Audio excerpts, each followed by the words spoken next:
이어서 오전 주일 예배를 시작하겠습니다. 광고 말씀드리겠습니다. 요즘 우한 폐렴이 수그러진다는 뉴스도 종종 보이지만 그것은 조심해야 됩니다. 청년들은 안전하고 나이 든 사람들만 치명적이라 하는 내용도 사실이 아닙니다. 청년들도 각별히 조심하시고 그 긴장을 계속 유지하시기 바랍니다. 교육부에서는 4월 초에 학교 개학을 예정하고 있습니다. 저희 교회 모임도 학교가 개학하는 날에 맞춰서 오전 예배만 실시하는 것으로 하겠습니다. 4월 5일일지 4월 12일일지는 또 추이를 살펴보도록 하겠습니다. 여러분 각별히 건강 유의하시고 필요하시면 비타민C도 상복하시면서 자체적으로 건강관리를 잘 하시기 바랍니다. 그러면 오늘 오전 설교를 하겠습니다. 하나님의 말씀 본문은 요한복음 15장 9절에서 17절까지입니다.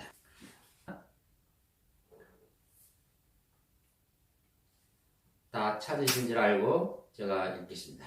아버지께서 나를 사랑하신 것 같이 나도 너희를 사랑하였으니 너희는 내 사랑 안에 계속 거하라.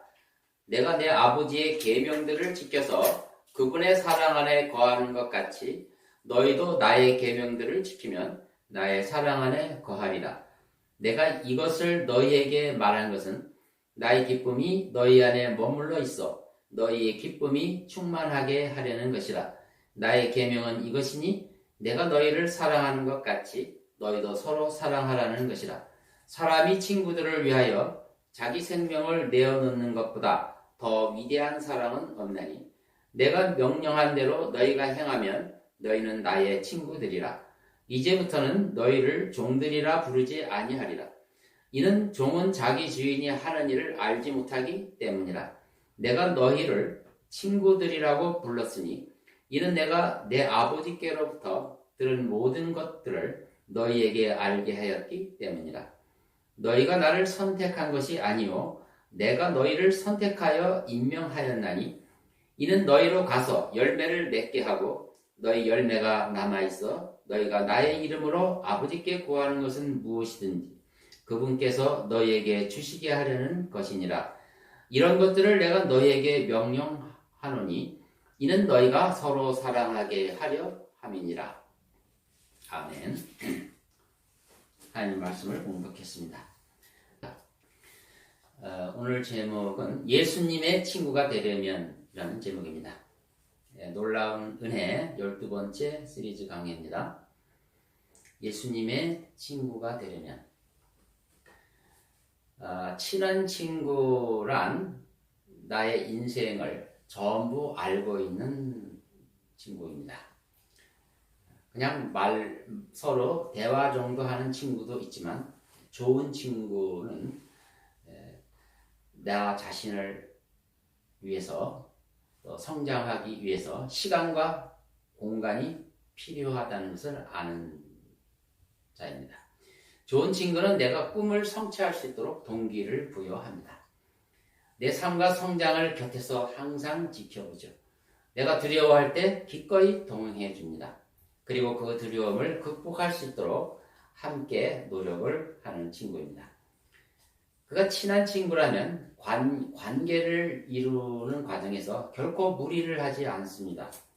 지나친 노력을 하지 않아도 모든 것이 순조롭게 돌아가는 관계입니다. 함께 있을 때는 어색한 침묵이 없습니다. 좋은 친구와 함께 있으면 자기 자신의 모습을 그래서 쉽게 찾을 수가 있습니다. 그는 나에게 완벽함을 기대하지 않고 그대로 받아들여 줍니다. 조건을 따지지 않습니다. 물론 사회적인 신분이나 지책은 친구 사이에는 그렇게 중요하지 않습니다. 좋은 친구는 자신의 생각을 솔직하게 말합니다. 친구라고 해서 모두가 나의 나쁜 행동을 지적해 주지는 않습니다. 그러나 친한 친구는 이를 지적해 줄 수 있는 것입니다. 내가 실수를 저지를 때도 아낌없이 조언해 줍니다. 그렇지만 오직 당사자만이 변화의 주체임을 선택할 수 있다는 사실을 알기에 나의 태도나 내 결정을 바꾸려고 하지는 않습니다. 다만 기다릴 뿐이고 계속 나를 응원하고 앞으로 나갈 수 있도록 도와줍니다. 친구는 항상 나를 생각하고 연락을 합니다. 각자 인생길이 달라서 각자 길을 가더라도 비록 같이 있지 않아도 서로 멀리 떨어져 있더라도 친구 관계가 결코 훼손되지 않습니다. 좋은 친구라면 지구 반대편에 살고 있을지라도 인생의 희로애락을 서로 공유할 수가 있는 것입니다. 친구는 이처럼 나의 생각과 나의 모습 그대로를 받아들이는 존재입니다. 누구나 자신만의 문제를 갖고 살아갑니다. 좋은 친구는 이러한 문제를 잘 알아차려서 그 심정을 헤아릴 줄 알며 진정한 나의 모습을 찾도록 옆에서 도와줍니다. 바로 우리가 좋은 방향으로 변화할 수 있도록 이끌어주는 참으로 좋은 존재인 것입니다. 여러분 누군가 이러한 좋은 친구가 있습니까? 아니면 좋은 친구가 여러분 곁에 있는 것입니까? 이런 친구가 없다면 참으로 아쉽습니다. 그러나 너무 실망할 필요는 없습니다. 예수 그리스도께서 여러분의 친구가 되고 싶어 하시기 때문입니다. 여러분이 기꺼이 그분과 가까이 하기를 원하신다면 언제든지 친구가 되어주시는 분입니다. 여러분 정말 예수 그리스도와 친구가 되기를 원하십니까? 오늘 어떻게 하면 예수님과 친구가 될 수 있는지를 살펴보려고 합니다. 예수님의 친구가 되기를 원한다면 먼저 예수 그리스도의 사랑 안에 거하시기 바랍니다. 본문 9절을 읽어보겠습니다. 예수께서 나를 사랑하신 것 같이 나도 너희를 사랑하였으니 너희는 내 사랑 안에 계속 거하라. 먼저 예수님은 이렇게 말씀하셨습니다. 아버지께서 나를 사랑하셨다고 말씀합니다. 요즘처럼 기독교에 대한 나쁜 선입견이 팽배한 적은 없습니다. 하나님은 사랑이시다라고 말할 때 그 말을 새겨 들으려고 하지 않습니다. 심지어는 도리어 하나님은 냉혹하시고 잔인한 분이라고 흥분하기도 합니다. 소위 그리스도인들이 너무 본을 보이지 않아서도 그런 감정을 갖기도 하겠지만 성경을 읽으면서 도저히 이해할 수 없는 부분에 도달하면 그런 생각을 가질 수도 있습니다. 가나안 민족을 진멸하는 광경이라든가 노아할 때 홍수로 인류를 진멸하는 광경을 볼 때 충분히 그럴 수 있습니다. 그러나 하나님께서는 죄의 결과가 얼마나 끔찍한 파괴를 불러오는지를 끊임없이 말씀하고 계시는 것입니다. 아담이 하나님의 명령을 어긴 것이 어떤 의미를 가지며 어떤 결과를 초래하는지를 성경은 너무나 솔직하게 증언하고 있습니다. 그것이 하나님의 영광을 해치고 하나님에 대한 이러한 오해를 낳는다 할지라도 반드시 그것을 적나라하게 기록하셔서 거기에 담겨져 있는 깊은 의미를 속히 인류가 깨닫기를 바라시는 것입니다. 예수께서는 하나님 아버지와 예수 그리스도의 관계를 농부와 포도나무의 관계로 비유하십니다. 과수원을 운영하시는 분이라면 이 비유를 실감하시게 될 것입니다. 하나님 과수원 주인이 그 포도나무를 얼마나 사랑하는지를 그들만 알게 될 것입니다. 예수님은 하나님을 전능하신 왕의 모습으로 능력이 무한하신 전능자로 소개하신 것이 아니고 놀랍게도 농부로 비유하신 것입니다. 농부를 여러분이 만나려고 한다면 도시에서 벗어나 시골에 들어서면 수없이 만날 것입니다. 언제나 땀에 범벅이 된 밀짚 모자를 쓴 소박한 농부를 만나게 될 것입니다. 예수님은 지금 하나님을 그런 캐릭터로 소개하고 계시는 것입니다. 노아의 홍수는 사실상 하나님의 불가피한 선택이었습니다. 아담이 에덴 동산에서 추방당하면서 알게 된 한 가지 사실은 선과 악을 아는 것이었습니다. 그것은 아담에게 허락된 자유의지로서 하나님의 고유한 영역을 그 고유한 영역에 들어선 것입니다. 하나님은 그 자체를 불쾌히 여기시거나 진노하시지 않았었습니다. 다만 걱정스러워 하셨을 뿐입니다. 나약한 인간이 어떻게 무엇이 선이고 무엇이 악인지 스스로 결정하며 삶을 꾸려나갈 수 있겠는가? 바로 그것이 얼마나 힘든 일인지 하나님만 아신 것입니다. 그것이 얼마나 끔찍한 결과를 잘못 벗어났을 때 끔찍한 결과를 초래하는 것도 잘 아십니다. 그래서 죄라고 하는 정의는 빗나간 화살이라고 정의를 내리는 것입니다. 우한 폐렴은 이미 퍼졌습니다. 이제는 치료제가 나올 때까지 시간을 버는 일이 필요할 뿐입니다. 하나님께서 아담과 이브에게 내린 저주는 그런 성격의 조처였습니다. 자유의지를 대폭 제한하지 않으면 인간은 스스로 감당할 수 없는 파멸에 이르기 때문인 것입니다. 그들에게 허락한 자유의지를 얼마나 제어하며 잃어버린 것을 되돌려 놔야 하는지, 그 고난의 여정을 얼만큼 가야 하는지 하나님만 아시는 것입니다. 아담은 나도 스스로 선과 악을 판단할 수 있다고 나섰습니다. 하나님만 선과 악을 판단하시는 그 고유 영역에 머무르고 들어선 것입니다. 즉 사람도 하나님과 같이 된 것입니다. 그것은 사람이 감당할 수 없는 것임을 아담이 곧 알게 됩니다. 아담은 살면서 자신이 조금씩 오류를 범한다는 사실을 발견했습니다. 그것이 얼마나 또 큰 파장을 일으키는지도 실제로 고통을 느끼면서 하나씩 경험해 나갑니다. 오류가 파끝에 나가는 것에 대하여 그는 수습할 능력도 없었습니다. 그래서 인류는 전체적으로 브레이크 없는 기차처럼 파멸을 향하여 질주해가고 있었던 것입니다. 이를 제어하기 위해서는 힘과 권력이 필요했고 영웅이 필요했습니다. 그래서 인간이 선택한 것은 필연적으로 힘을 모으고 영웅을 세웠던 것입니다. 그러므로 힘 있는 자와 힘 없는 자가 자연스럽게 생겼고 지배하는 자와 지배받는 자가 생겨나게 된 것입니다. 여기서 폭력이 부작용으로 나온 것입니다. 이러한 마키벨리아식의 힘의 논리가 정당화되기 시작하였고 결국 인간은 힘을 숭배하게 되었습니다.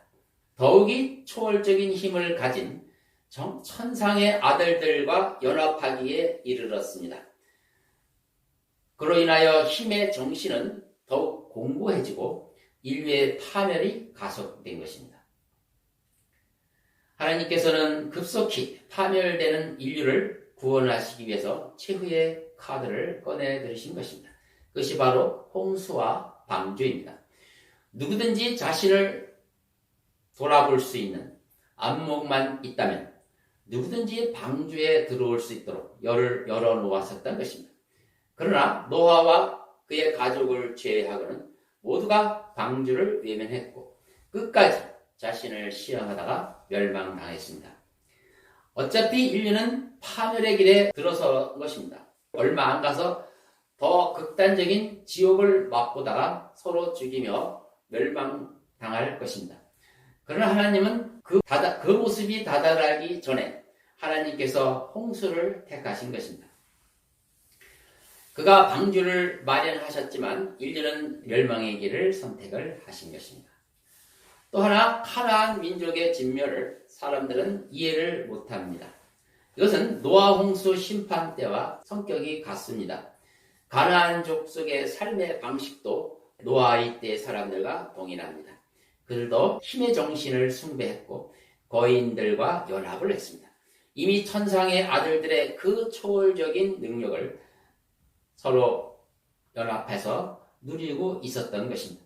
거기에는 당연히 폭력이 난무했고 더 이상 하나님은 그것을 놔둘 수가 없었습니다. 다시 심판의 칼을 빼드신 것입니다. 이번에는 하나님이 직접 처단하신 것이 아니고 하나님이 특별히 세워주신 거룩한 백성의 손에 칼을 쥐어줘 하나님의 심판의 일을 그가 실제로 하도록 하신 것입니다. 바로 아담이 선과 악을 아는 일에 그가 동참한 그 모습을 하나님은 그대로 받아주시고 그도 하나님의 심판의 일을 직접 하게 했던 것입니다. 아직도 여러분이 하나님이 잔혹하다고 오해하신다면 여러분은 죄의 무서움 그리고 죄의 결과가 어디까지 가는지를 몰라서 하는 소리입니다. 노아의 홍수 심판과 가나안 민족의 심판은 동일한 사건입니다. 영적으로 같은 의미입니다. 동일하게 반복되는 아담의 원죄와 그 죄를 부추기는 천상의 아들들의 개입 때문에 하나님께서는 그 영적 전염병을 급히 차단하실 수밖에 없었던 것입니다. 그것은 하나님께서 인류에 대한 희망을 포기하지 않으신 은혜의 조치였던 것입니다. 힘을 숭배하는 인류의 타락의 정신은 하나님의 방식이 아니고 마귀로부터 온 방식입니다. 힘으로 치면 하나님보다 센 분이 어디 있겠습니까? 그러나 그분은 누구를 지배하기 위해서는 그분의 능력을 쓰신 바가 없으십니다. 이것이 하나님의 형상으로 지음받은 저와 여러분이 항상 명심해야 할 내용입니다. 자기의 뜻으로 선과 악을 정하는 행위는 자신이 하나님이 되고자 하는 행위인 것입니다. 그렇다면 그것을 잘 이끌어갈 능력이 있어야 합니다. 그 능력이란 자신의 힘을 쓰지 않고 사랑으로 이끌어갈 실제적인 능력을 말합니다. 그러나 인류는 그럴 능력이 없고 그럴 생각조차도 하지 않습니다. 천상의 아들들도 마찬가지입니다. 그러므로 누구든지 하나님처럼 되고자 선과 악을 아는 일에 동참했다면 하나님처럼 그 힘을 서로 사랑하는 데 쓰지 않는다면 예외 없이 비참하게 멸망당하고 마는 것입니다. 중간중간 하나님께서 성경에 단호한 조치를 내리시는 것은 그분이 냉혹해서도 잔인해서도 아니라 하나님의 형상에 대한 애정과 그 깊은 사랑 때문에 더 이상 극단적인 타락을 막기 위해서 내리신 은혜의 조치인 것입니다. 하나님만이 정해야 하는 선과 악, 그분은 그것을 정하실 충분한 자격을 가지셨습니다. 그분이 행하는 뜻은 모두 선입니다. 그러나 그 외 다른 피조물들은 그럴 자격도 없으며 그런 능력도 없는 것입니다. 그들은 필연적으로 파멸을 초래하며 그래서 선악을 아는 일에 그분과 같이 되었다는 것은 결국 우리가 죽음의 병에 이르는 길입니다. 그러나 하나님께서는 인류를 끝까지 사랑하셨기 때문에 우리에게 신적 능력, 곧 하나님의 능력을 주셔서 선과 악을 아는 일에 하나님과 같이 될 수 있도록 세워주시는 것이 성경의 메시지인 것입니다. 교회 오래 다니는 신실한 그리스도인들에게도 하나님에 대한 사랑이 식을 수가 있습니다. 하나님은 나에게 무관심하고 비협조적이신데 무슨 사랑이냐고 반문하는 사람이 있을 수 있습니다. 동료나 교우에게 이런 속내를 비치기만 하면 그들은 금방 당신은 믿음이 요즘 없어졌어요. 그래서 기도를 해야 되겠습니다. 라고 입에 발린 충고를 쏟아냅니다. 그의 의도는 그 정답을 듣고자 함이 아니며 내가 지금 그런 고민을 하고 있는데 너도 그런 고민 해본 적이 있는가? 대화를 하려고 말하는 것입니다.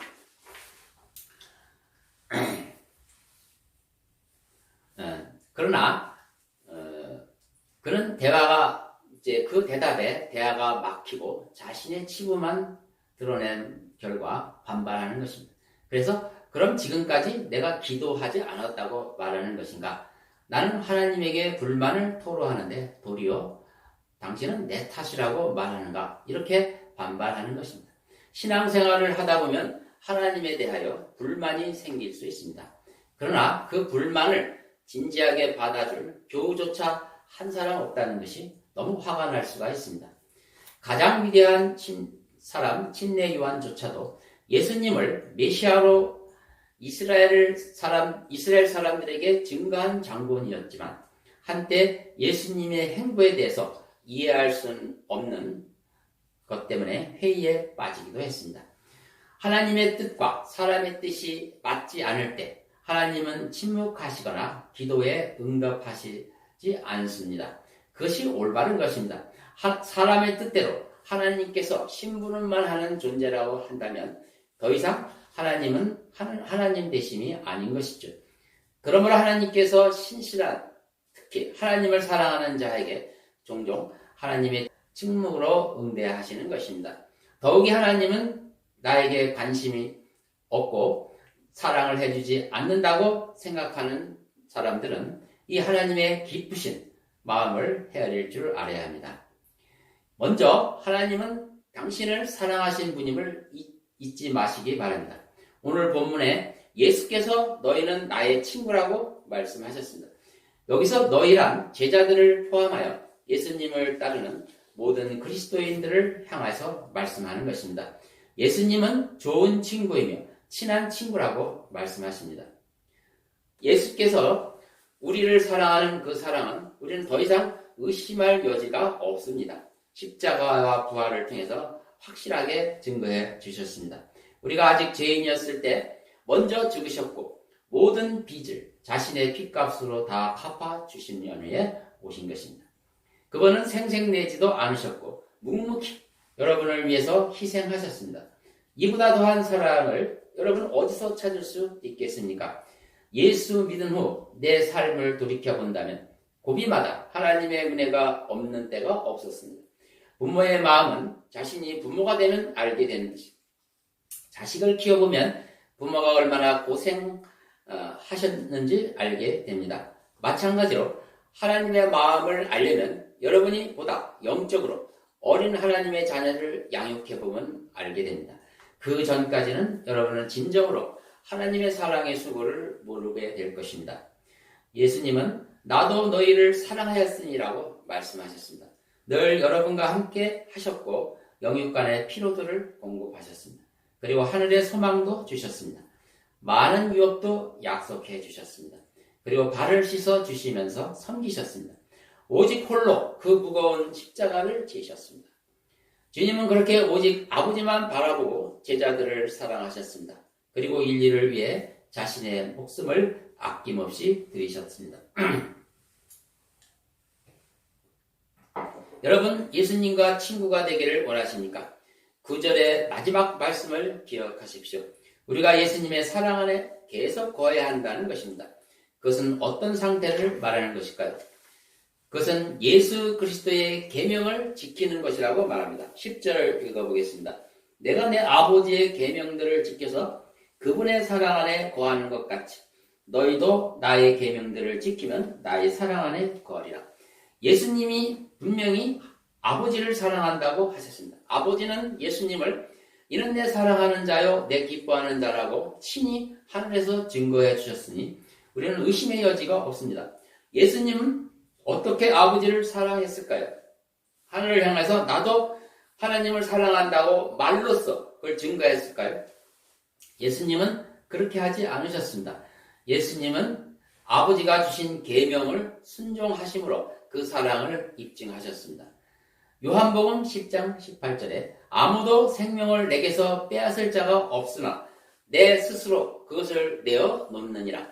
나에게는 생명을 내어 놓을 권세도 있고 또 그것을 다시 얻을 권세도 있노라. 이 계명은 내가 내 아버지께로부터 받은 것이니라. 즉 예수 그리스도는 하나님 아버지로부터 죽을 계명을 받으셨던 것입니다. 바로 그 죽을 계명을 그분의 전생애에 세팅하신 것입니다. 바로 그것이 예수님이 아버지를 사랑하는 방식이었습니다. 그분은 어떤 규칙도 도덕도 우선순위도 없습니다. 그분을 위해서 자신을 포기하고 죽어야 하는 것이라면 그는 무엇이든지 감당하셨고 참으신 것입니다. 바로 그것이 사랑입니다. 그래서 사랑은 참는 것입니다. 어느 서기관이 예수께 와서 어느 것이 계명 중에 제일 큰 것입니까? 물어봤습니다. 그때 예수님은 10계명을 2가지로 요약을 합니다. 첫째는 하나님을 사랑하고 둘째는 이웃을 사랑하라. 즉 사랑으로 요약을 해 주셨던 것입니다. 바로 이것은 관계를 말하는 것입니다. 사람들은 관계를 버리고 도덕으로 무장하려고 합니다. 이 율법주의로 변질시키는 의도를 하나님께서 서기관을 통해서 분쇄시키신 것입니다. 기독교는 도덕을 세우는 것이 아닙니다. 하나님의 계시에 올바로 응답하는 것이 기독교인 것입니다. 예수님 앞에 바리새인들이 그토록 호되게 책망을 당한 이유가 바로 그것입니다. 그들은 계시 대신에 도덕을 세워 사람들을 잘못 인도했기 때문인 것입니다. 예수께서 너희가 나의 친구가 되려면 서로 사랑하라는 것이라고 말씀하십니다. 바로 관계를 잘 맺으라는 것입니다. 나는 교인들과의 관계는 포기했고 오직 주님만 바라보렵니다. 이보다 틀린 자세는 없습니다. 서로 사랑하라. 그렇지 않으면 예수님은 여러분을 자신의 친구로 인정하지 않을 것입니다. 여기에 현대교회의 근본적인 문제점이 드러납니다. 기독교의 가장 중요한 것을 이루려면 교회는 절대로 수적으로 커서는 안 되는 것입니다. 이것은 너무나 본질적인 것입니다. 다른 무수한 교리들을 다 모른다 해도 이거 하나만은 기억해야 합니다. 숫자가 커지면 그들을 관리하기 위해서 어쩔 수 없이 규칙과 도덕을 만들어야 합니다. 콘스탄틴 이후 교회에 갑자기 숫자가 늘어나자 교회는 힘을 얻었지만 그것은 힘의 정신만 얻은 것입니다. 그것은 아담이 추구한 그런 힘이었습니다. 결국 기독교는 파멸의 길로 가버렸고 로마 카톨릭은 창녀교회로 떨어진 것입니다. 이제 마지막 멸망만을 눈앞에 두고 있습니다. 이 뒤틀린 기독교는 본래 모습으로 돌아가야 합니다. 이것을 회개하지 않으면 현대 기독교는 하나님으로부터 버림받게 될 것입니다. 그래서 우선 해야 할 것은 서로 가족처럼 지내는 것입니다. 서로 안부도 묻고 도움의 손길도 주고 이렇게 담이 허물어져야 하는 것입니다. 놀라운 사실 하나를 말씀드리겠습니다. 사도 바울이 첫 번째 선교 여행을 마쳤습니다. 그가 지나온 선교지는 쿠브로와 피시디아와 안티옥과 이코니온과 루스드라와 더베였습니다. 다 큰 도시였습니다. 바울과 바나바는 선교 여행을 통해서 도시마다 복음을 열심히 전파했습니다. 그리고 사람들이 각 지역에서 모여들었습니다. 각 도시마다 적어도 수십 명에서 수백 명으로 모여들었습니다. 이것은 바울 스스로도 놀라운 폭발적인 결과였습니다. 성령께서 역사하신 것입니다. 그러나 현지 유대인들의 핍박이 심하자 그들은 행선지에 3개월 이상 머물지 못하였습니다. 그들은 책임자들을 제대로 세우지 못한 상태에서 그들만을 남겨놓고 떠나야만 했습니다. 그들은 성경도 손에 없었습니다. 모인 자들은 배운 자들도 아니었습니다. 모두 노예 출신 아니면 떠돌이였습니다. 아니면 소외된 자들 뿐이었습니다. 학식 있는 자들이 드물었습니다. 생활도 어려웠습니다. 모일 곳도 변변치 않았습니다. 지도자도 없었습니다. 그런 상황에서 이 개척자들이 그 사람들을 남겨놓고 떠난다는 것은 그들을 그냥 영적으로 죽게 놔버려 두는 것과 다름없었습니다. 그런데 어떤 일이 일어났습니까? 2차 여행에 가보니 바울의 염려는 단지 기후에 불과했습니다. 그런데 어떻게 그 모임이 계속되어지며 오히려 성도들이 부쩍 자라였던 것입니까? 그것은 성령께서 보살피고 인도하셨기 때문입니다. 왜 그런 일이 일어난 것일까요? 그들에게는 아무것도 없었지만 그들에게 있는 것은 오직 예수 그리스도에 대한 사랑과 서로 한마음으로 사랑하는 사랑의 계명만이 있었던 것입니다. 그들은 성경도 없었고 아무것도 없고 지도자도 없고 돈도 없고 여건도 그렇지만 그들은 예수 그리스도에 대한 사랑과 서로 사랑하라는 계명 하나를 가지고 뜨겁게 모였던 것입니다. 그런데 그 사랑이 초대교회의 기초를 세웠던 것입니다. 여기에는 어떤 사람의 탁월한 역량이 근거가 되지 않았고 그래서 바울이 위대한 이유는 그가 무모하리만치 성령의 힘에 이끌려 사역을 했다는 것뿐입니다. 그는 어찌 보면 무책임한 사역자였습니다.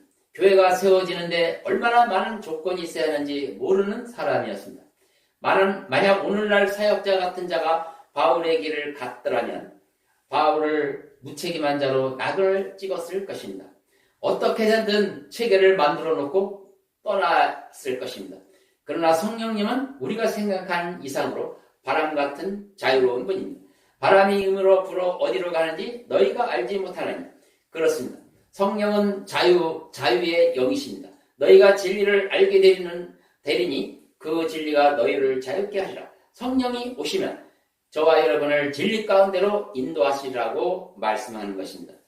여러분, 우리는 지금 너무나 하나님의 일을 우리의 힘으로 하는 것은 아닌지 되돌아봐야 합니다. 이것이 교회가 근본적으로 생명력을 잃어버리는 근본 이유가 될 것입니다. 먼저 복음 안에서의 자유를 알아야 합니다. 그리고 서로의 관계가 보다 긴밀해야 합니다. 서로 간에 막힌 담이 예수의 피로 무너져야 합니다. 하나님께서 우리에게 해주신 그 은혜가 서로 간에 적용이 돼야 하는 것입니다.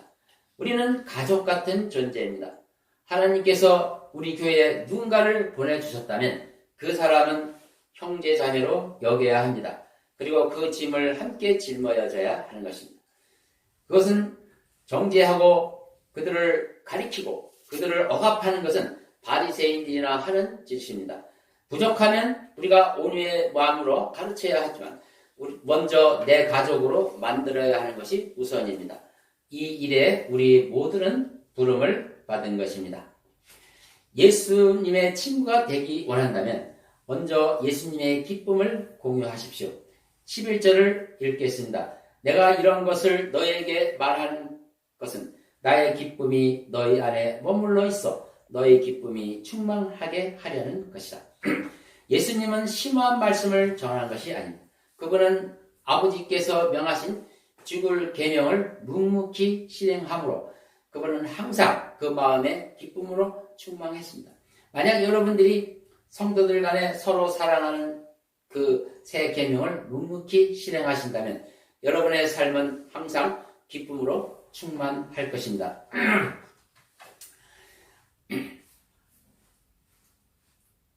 본문 15장 1절에서 8절까지는 예수님께서 포도나무 비유를 하신 바가 있습니다. 하나님 아버지를 농부로 비유하였고 자신을 포도나무로 비유했으며 우리 그리스도인을 가지로 비유했습니다. 이것은 그 역할의 차별화를 설명하려고 하는 것이 아니고 농부와 포도나무와 가지는 연합체라는 것을 말합니다. 농부는 가지에서 열매가 맺는 것의 결과로 모든 것이 영광을 받는 것이고 포도나무도 마찬가지고 가지 자체도 열매를 맺는 오직 한 가지 목적으로 묶여있는 공동체를 말합니다. 예수님께서 13절에 14절에 너희는 나의 친구라 하신 목적은 우리는 하나의 목적으로 묶여있는 공동 운명체라고 말씀하신 것입니다. 그렇기 때문에 하나님께서는 기꺼이 여러분과 연합하기를 원하시는 것입니다. 바로 이것이 서로 사랑하는 계명으로 축약이 되는 것입니다. 여러분, 예수님의 친구가 되기를 원하신다면 형제끼리 서로 사랑하십시오. 신약의 모든 메시지는 이 하나로 축약이 됩니다. 만약 제가 마지막 설교를 하라고 한다면 이 설교를 할 것입니다. 이 설교는 여러분이 교회를 다니면서 수십 번, 100번을 들은 사람도 있을 것입니다.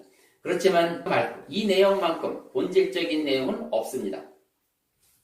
이 오늘 설교는 여러분이 꼭 들어야 할 설교인 것입니다. 정말 서로 사랑할 수 없다면 그것은 흩어지는 것이 맞습니다.